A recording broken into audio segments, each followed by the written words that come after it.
Hi, I'm Jerry Riles, station manager for the new UBM-Chicago. We recently took our cameras out on the street to speak with the next generation about the violence and other issues affecting them in their community.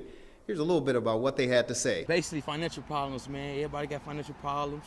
People need jobs, and I mean, where else do people have to go? I mean, ain't really no place for people to go to, so everybody refer to the streets, because that's what's been there for years, for the past 30, 40 years, especially my generation. So, I mean, it's what people growing up seeing, and it's what they're accustomed to, is what they see around them, so they adapt to their environment. So that's what it's gonna be. Do you think that it could change at all?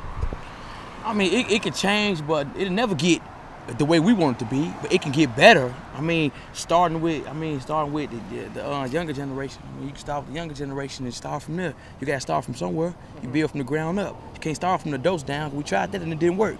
So we gotta start from the ground up. So tell me what that means when you say you start from the ground up. How do you start? I mean, start from the kids first. Start with the children, and you move up. Because the children, they grow up what they see. And if they see this, like the way I grew up seeing a lot of violent stuff, so I grew up adapting to that, so I can adapt to any environment.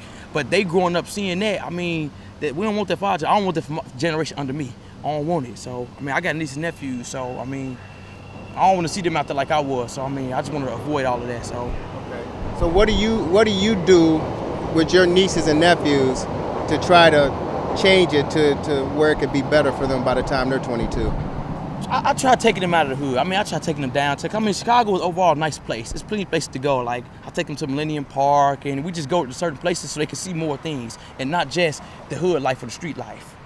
So, finally, let me ask you, do you think that the politicians and the police force in Chicago have your best interest in trying to eliminate the violence and the crime that's in the South and West Sides area? I would say it's kind of 50-50, because you do have some officers out there that do their job and they help you. Then you got the other half of officers that basically just want to get young black guys off the street, and they don't care how they do it. Whether it's drugs, playing drugs on people. I'm not gonna say that young people are innocent, they don't do anything. I mean, people do stuff, but if you think about it, I mean, arrest somebody when they do something wrong.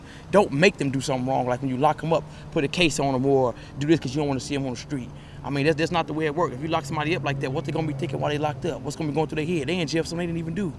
So now their mind is trained to think like, oh, I don't like the police, I don't like the police. So now everybody shy away from the police now. And it goes back to what I said about the next generation. The next generation gonna come up looking at that.